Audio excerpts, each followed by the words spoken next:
Hello everyone, আসসালামু আলাইকুম। আপনারা সবাই কেমন আছেন? আশা করি অবশ্যই ভালো আছেন, আমিও ভালো আছি।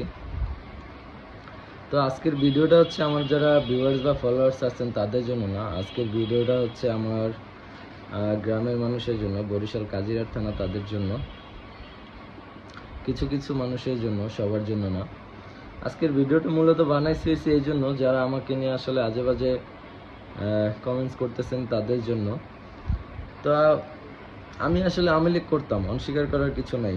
আর আমি অস্বীকার করবও না, কোনোদিন করিও নাই আর করবও না। আমি আওয়ামী লীগ করতাম, অনেক দিন ধরে আওয়ামী লীগের সাথে জড়িত। গত 2-3 বছর ধরে আমি কোনো মিছিল মিটিংয়ে অ্যাটেন্ড করি না।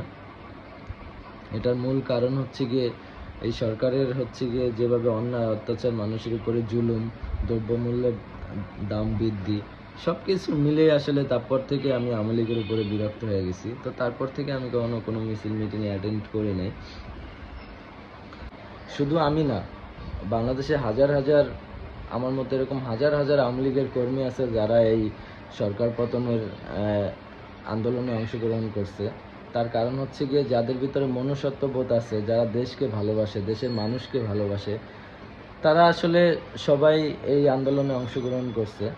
আর এই কোঠা আন্দোলন নিয়ে হচ্ছে গিয়ে যেটা, এই ছাত্রদের আন্দোলনের শুরু থেকেই আমার আসলে কয়েকটা লাইভে আমি এদের এদেরকে নিয়ে পোস্ট করছি।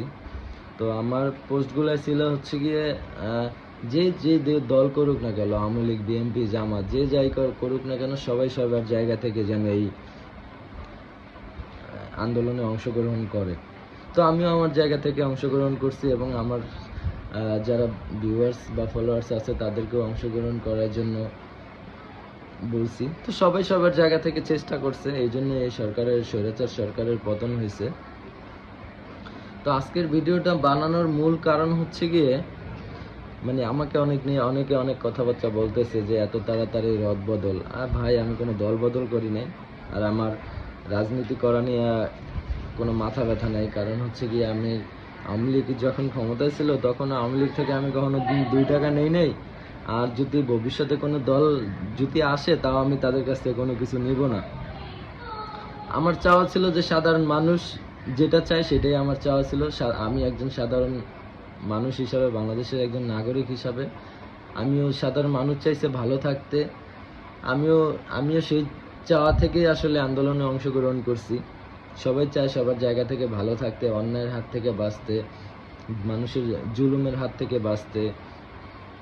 তো আমি সেই জায়গা থেকে অংশগ্রহণ করছি। আর আরেকটা বিষয় হচ্ছে গিয়ে, ভাই আমাকে নিয়ে অনেকে অনেক কথা বলেন যে রদবদল। ভাই, রদবদল করার কিছু নাই। আমার পিছনের ভিডিওগুলো দেখে আসেন যে আমি মানুষের কিভাবে, মানে আন্দোলনে যাওয়ার জন্য কথা বলছি। ভাই, আমি নিজে আমার 2 বছরের বাচ্চা নিয়ে আমি আন্দোলনে গেছি, আমার বউরে নিয়ে আন্দোলনে গেছি। আপনারা কি করছেন ভাই? আপনারা তো বাড়িতে বসে ঘুমাইছিলেন, আর এখন আমাকে নিয়ে কথা বলতেছেন। গণভবন, সংসদ ভবন সর্বপ্রথম আমাদের মিছিল ঢুকছে, সেনাবাহিনী সেলুট দিয়ে আমাদেরকে ভিতরে ঢুকেছে, আর আপনারা আমাকে নিয়ে কথা বলতেছেন। বলেন ভাই, যে যা জায়গা থেকে বলেন। আমি আসলে দল বদলও না, রদ বদলও না। আমি আমি কোনো রাজনীতি বুঝি না। আমি বুঝি সাধারণ মানুষ যেটা ভালো থাকবে সেটাই আমি ভালো। ঠিক আছে? তো আপনারা যে রাগ করেন, যে যা করেন, আমার আসলে কোনো কিছু বলার নাই। আমি আসলে আওয়ামী লীগও বুঝি না, বিএনপিও বুঝি না, জামাতও বুঝি না। আমি বুঝি ভালো থাকা, সাধারণ মানুষ যেটা ভালো থাকবে সবাই সেটাই ভালো থাকবে। আর এই আন্দোলনে ভাই আমার এক ফোঁটা রক্ত হলেও ঝরছে। আপনাদের কি ঝরছে বলেন তো? আপনাদের যখন সরকার পালাইছে তারপরে আপনাদের এক একজনের, মানে সবাই ঘুমের থেকে জায়গা উঠছেন। আর সবার উদ্দেশ্যে আসলে আরেকটা কথা বলতে চাই, যারা লুটপাট করতেছেন, বিভিন্ন জায়গায় আগুন দিচ্ছেন, এগুলো আসলে বন্ধ করেন। কারণ এগুলো আমাদের রাষ্ট্রীয় সম্পদ। তো যেই সরকারি আসুক না কেন, দেখা যাচ্ছে এগুলোর পিছনে আবার কোটি কোটি টাকা খরচ হবে। তো আপনার পকেট থেকে 8 আনা হলেও যাবে, 4 আনা হলেও যাবে। সো এগুলো সবাই বন্ধ করেন। সবাই ভালো থাকবেন, দোয়া করবেন আমার জন্য। আসসালামু আলাইকুম।